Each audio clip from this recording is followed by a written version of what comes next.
Well, good morning. The days of September are rapidly slipping away, and autumn is now officially here. Looks like today should be a good day, so I hope you take time to enjoy it. I want to welcome you to the first edition of the Ryan Report in our brand new studio and set. I'm excited to be here, and I hope you are as well. We're going to talk about the changes and more starting right now. From TV6, this is the Ryan Report. Here's your host, Don Ryan. Well, I hope we look good this morning because we are coming to you from our brand new set. TV6 has just made a big investment to upgrade our studio news sets and production facilities. Today we're going to talk about that and more as we visit with Rick Rhodes, the general manager here at TV6. Rick, welcome to the Ryan Report. Thanks, Don. Nice to have you with us. Nice to be here. We'll talk about all those things with new sets and new equipment, but first let's give people a chance to get to know you. Okay. You actually started life downstate, I think? Yes, grew up in Waterford, Michigan, which is just outside of Detroit, borders Pontiac, Michigan. Lived there. I was born in 1978 and lived there until about 1991, where my parents moved our entire family up to Gwinn, Michigan, around 1991-92. And you were like a sophomore in high school then? Sophomore in high school, graduated from Gwinn High School. Model Towner? Go Model Towners. There you go. And then after high school, went to Northern Michigan University for a couple of years and was a music major at Northern Michigan University. So you must have had some different career ideas in mind back then. Lots of different career ideas, yeah. I wanted to be a band director for a little while, then I wanted to be a golf professional. I know you also wanted to be a comedian. I did want to be a comedian. I did try my hand at stand-up a few times. Just kind of practiced at that a little bit. Practiced a little bit. As you can see, the comedy didn't work out. So. Well, and the golf didn't it? But for a while, for a little bit. You did take on an assignment as an assistant golf pro at. Yeah, from 2000 to 2004, I was the assistant golf pro at Red Fox Run on OKI Sawyer. Okay. And as we were talking once before, you mentioned that you can't be a golf pro and get much time to play golf, and you really enjoy the game. Yes, yeah, enjoy the game. If for someone that really enjoys playing the game, being a golf professional is not ideal for someone who really enjoys playing because you don't really get to play much. Right. I've encountered a number of people where we find that certain life decisions and fate just seem to work together, and we never know what the outcome is going to be or what the effect is going to be. And you're kind of one of those stories, and the fact that you applied for a job here at TV6 as a salesperson and didn't get it, right? Well, correct. Kind of. Yeah, correct. Actually, I applied another time before that. I applied, I believe it was 2001, 2002 for Master Control. And I was interviewed by one of our former production managers, Karen Rhodes, and for whatever reason, I didn't get the job. And then around 2003, my wife brought home an ad that said, you should apply for this job. It was an ad for an account executive in the newspaper. And I said, okay, we'll give it a try because we were expecting our first child, and I was trying to get out of the golf business because it was so seasonal. So I applied for the job, had a couple of interviews, didn't get the job, but fortunately, because of fate and how things work, the person who got the job ahead of me didn't show up on Monday. So I got the call from the sales manager kind of frantically. He said, hey, can you come in for one more interview? I think we can find a spot for you on our team. So I came in for the other interview and I got the job. And 14 years later, you got to be the general manager. 14 years later, yeah. It's very good. Yeah. And you've got a real passion for this business, don't you? Even though you didn't start out that way. Real passion for the business. It didn't take long when I started here up in sales. I started my career as an account executive, and within the first couple of months, I really fell in love with the entire industry, the broadcast industry, broadcast media, and especially broadcast sales. And so, from that point forward, we just keep doing what you're doing and just love what I'm doing. Right. Love what I'm doing. I think it's interesting to share with people the fact that people look at TV in a couple of ways. They look at us as a source of news, a source of entertainment, which is what we are. But we're also a business, and we do have an impact on this community. A lot of people don't realize, but we have a lot of jobs in this building. A tremendous amount of jobs. Right now, we have around 70 employees, plus or minus a couple. That's up from, I believe a couple of years ago we had 60 or 65. In the heyday, Back in the day, we employed close to 100 people at one point here pre-recession. And so, yeah, we're about 70 employees. We're hoping to grow over the next couple of years. We're hoping that our business expands. You know, we started with this new set, and that's the first of hopefully some more expansion. Now that we have this, maybe we can look at some expansion of our news products, adding more local programming, and doing different things, which would mean obviously hiring more people. And you know, as far as the impact on the community goes in the area, we try to help a lot of nonprofits, provide a lot of free advertising, free promotion, and we also, in a way, help businesses get started by providing some advertising advice. So those are important impacts too, as well. Yeah, very, very important. I really strongly believe in the nonprofit voices within our communities all over the Upper Peninsula. So, you know, anytime a nonprofit reaches out to us for help, we're always glad to help. I just looked at the numbers, and we do anywhere from $30,000 to $40,000 a year in donated advertising time that we give back to the nonprofits that they could either use to promote whatever event that they're hosting, or that they use that time to auction that time off to help raise money for whatever their cause is. So. Okay. I want to talk about the investment, not just the current one, but some that have been made over the years to really make this station serve the people well. We'll get to that in just a couple of minutes. We'll be back with more on the Ryan Report after we take this break.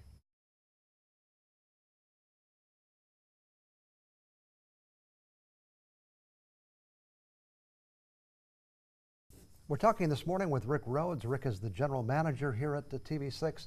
Let's talk a little bit about, you know, over the years, well, one of the things which really sets TV6 apart is we've been here forever, as far as television is concerned. And at some point in time, a guy named Frank Russell made a huge investment just to put us on the air and to bring television to Upper Michigan. But there's been a lot of investment since then. I can recall color during the 60s.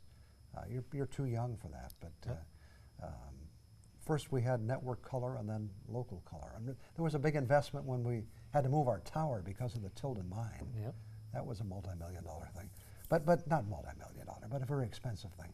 But this investment now in the new equipment is probably the biggest upgrade in a long time. Tell us about what went on here. Yeah, you're absolutely right. It is the most significant upgrade the station has ever seen. Probably the biggest investment the station has ever seen in the 61 years that it's been around. And that's saying something because, like you said, we've made some really, really big changes, even, you know, from going from black and white to color. But, you know, the conversation started about a year and a half ago. We were owned by the Sinclair Broadcast Company a few years ago, and the talk of an upgrade, the talk of an HD upgrade, the talk of a new set has actually been going around for a number of years here. Unfortunately, when Gray acquired us through Sinclair, a lot of people didn't realize that the new equipment in the system was actually here in the building, and we actually had to put return labels and ship it all back. And so, the reason being that Sinclair wasn't going to pay to put the equipment in a station they wouldn't own anymore. Correct. And they wanted to take that to another one of their stations that needed it in the market. So when Gray acquired us, they made a station visit here. A bunch of the corporate executives came. We even were visited by the CEO, Hilton Howe. And the one thing that we continued to stress for all the department heads and all the employees was the need for a new set, the need for an HD upgrade. And so when we mentioned that to Hilton Howe, the CEO, he made it happen quickly. And along with our previous leadership here, our old general manager, Rob Jamros, was really a strong voice on moving this project ahead. And so about a year and a half ago, we started to have a lot of the pre-planning discussions as far as what we needed to do, and started to get the timelines in place. So, and doing this took a lot of effort. Even once the decision was made after the planning, this was a several-month process. It was a tremendous effort. A lot of hours were put in. A lot of hours in our operations department, which is headed by Chad Grunberg, who did a phenomenal job, and his team, and then of course our chief engineer, the engineering department, Andrew Blanford. the logistics behind what needed to be done, from the demolition to going back, setting up the temporary set. We were operating in our conference room Right. for a number of months, and we were operating news and sports out of this little office that we have upstairs. There was a green blanket draped as our green screen. So the amount of effort that it took to come up with those areas to determine this is where we were going to broadcast the news for about 3-4 months, to move all that equipment up there, to set it up, to light it, to make sure that it sounded okay, was a tremendous effort. And yep. And it actually meant setting up a temporary control room as well. Temporary control room. We had a temporary control room set up in one of the editing booths where we do a lot of our promo work. So just unbelievable, just a tremendous effort. Yeah. And people are only seeing part of it. We really tore down everything to the walls. We never had a floor before, and now we actually have a floor that looks like a floor. But there's a whole room within the studio that wasn't here before. Yeah, I believe we have all the pictures on our website, or we have a time-lapse camera on our website that shows when we started to demolish this, and yeah, this room and this space that we're in, which has a lot of history, was completely empty and completely bare. And so we basically, right from the ground up, we reconstructed an entire beautiful new set. And part of this also required, in the last couple of weeks before going on the air in the new studio, the news department actually producing kind of dual newscasts today. Yeah, there was about 2.5 weeks of rehearsals that went into that we did before we went live, and so another thing that one of the big changes was how news is producing the news. Graphically, and everything that you see graphically, and all the identifications and any of the animations are now done by the actual producer, which before was done by the director. So, our entire process and how we've produced the news from start to finish has changed dramatically over the last couple of weeks. So when we talked about rehearsals, we weren't just talking about the news people going out and practicing reading. The technical people, the production people, everything had to work together. Everything had to work together. Everything had to be scripted. So it was basically testing out our new systems for 2 weeks to get people comfortable using them in a live scenario. So we simulated. I don't know the exact number, but we were simulating about 2 to 3 newscasts a day for 2 weeks, for 14 straight days. We have to take another break. We'll be back with more on the Ryan Report in just 2 minutes.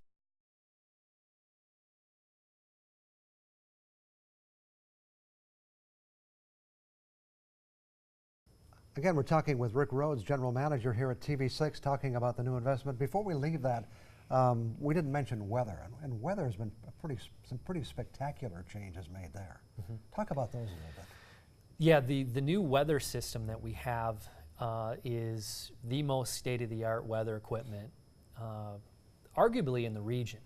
That was one of the most significant upgrades, and this is allowing our weather team to not only accurately forecast the weather. I don't know if you can really accurately forecast the weather up here, especially for 5 or 6 different areas. Yeah, exactly. But to really to really forecast, show, and in the event of severe weather, to really pinpoint specific hyper-local areas within the Upper Peninsula to let them know of severe weather. So.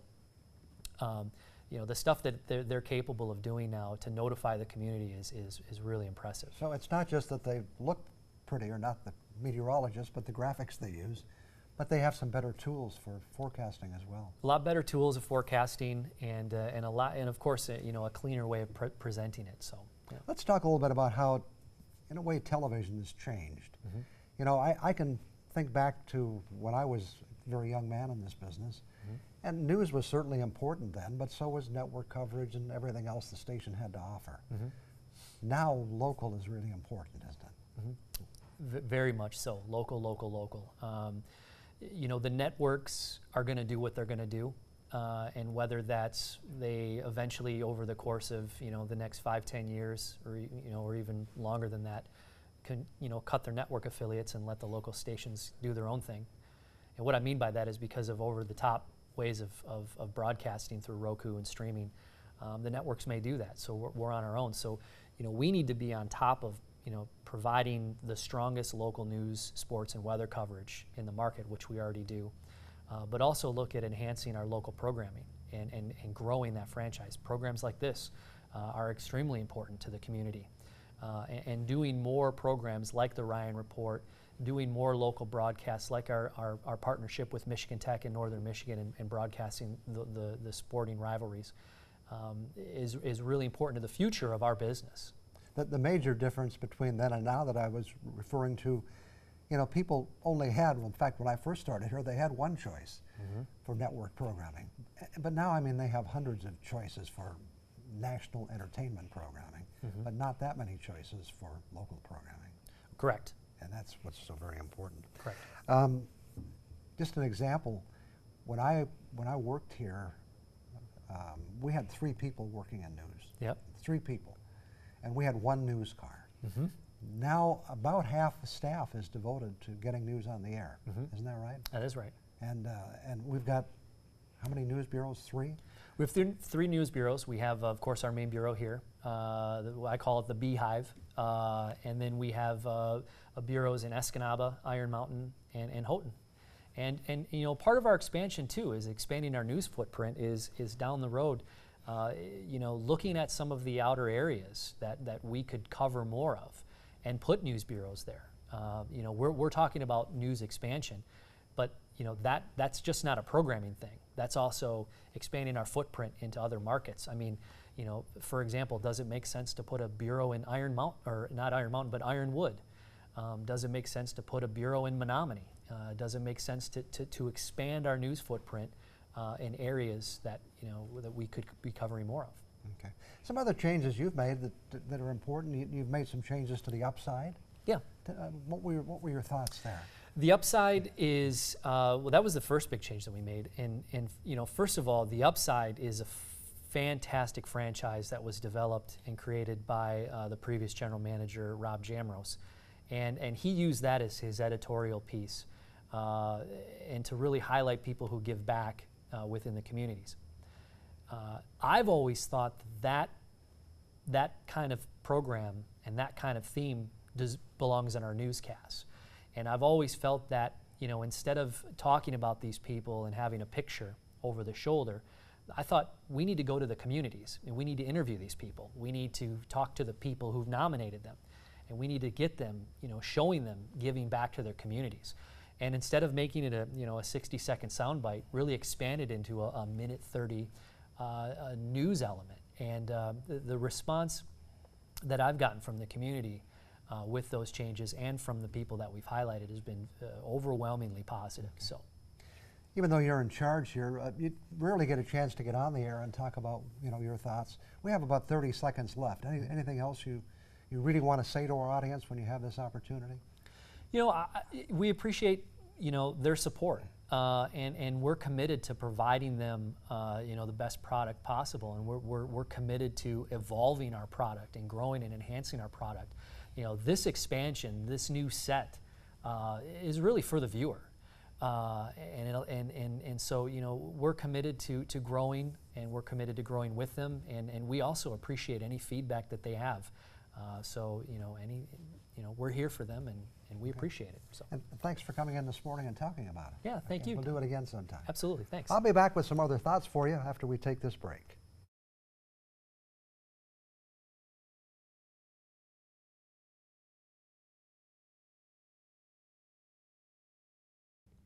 TV6 has been part of Upper Michigan for over 61 years. There have been a lot of important milestones for the station over that time, and this month marked another with the arrival of local HDTV. I wasn't working here when TV6 made its first broadcast, but I was living in the area and watched it happen. It was a time when television was really exploding, as stations were opening in small cities all over the country. It happened a few years earlier in towns a little larger like Green Bay. Television arrived here in 1956 when WDMJ-TV went on the air. Those were the first call letters of a station we now know as WLUC-TV. The picture was in black and white, color had not been introduced yet, and the TV set screen size was probably 17 inches unless you were one of the lucky ones with a 21-inch set. Not very big compared to the 60 and 70-inch screens available today. As for me personally, they say that timing is everything, so my timing hasn't been perfect as far as being a face on this media. I made my first appearance on the air here in 1965. Studio looked very different, almost barren in comparison with today. That's barren. We had 3 black and white studio cameras, but the quality of one was so bad they normally only used it to take shots of pictures or camera cards. If it was pressed into service to show the news anchor during a newscast, you might not even recognize him. I guess you could say the good thing was they covered up a lot of imperfections. The thing was, that wasn't a concern for the younger man I was then, or for the younger face I brought to the TV screen back then. Contrast that with today. The station broadcasts a sparkling HD TV signal in living color. The equipment here in the studio has been upgraded with new lighting, new cameras, a new look. So what's my concern? Well, the problem is the equipment has been upgraded, but my face has not. The face I had when I first started in this business would have looked great on this new equipment. The one I have today, it's showing its signs of age. There are a few more wrinkles that weren't there in those early years. Some people call them character lines, so maybe I'll go with that. I take consolation in the fact that it's the same for everybody. What's the saying? What you see is what you get. Well, that's what HD TV is all about. It shows us things as they really are. And for the most part, that's a good thing. The only problem is, a lot of the other faces you see here every day are a lot younger than mine. I guess I'm just happy to be here. I'll be back in a minute. Just about time to wrap things up for another Sunday. The Today Show is only moments away. Remember, for news anytime, including a broadcast of this show, just go to uppermichigansource.com. Today's show will be available starting at about noon tomorrow. Thanks to Rick Rhodes for joining us this morning to give us some insights into some of the new investments and developments here at TV6, which has been here for 61 years, and we're still working to improve what we do to better serve you. Glad you could join us this week. Look forward to seeing you again next Sunday morning.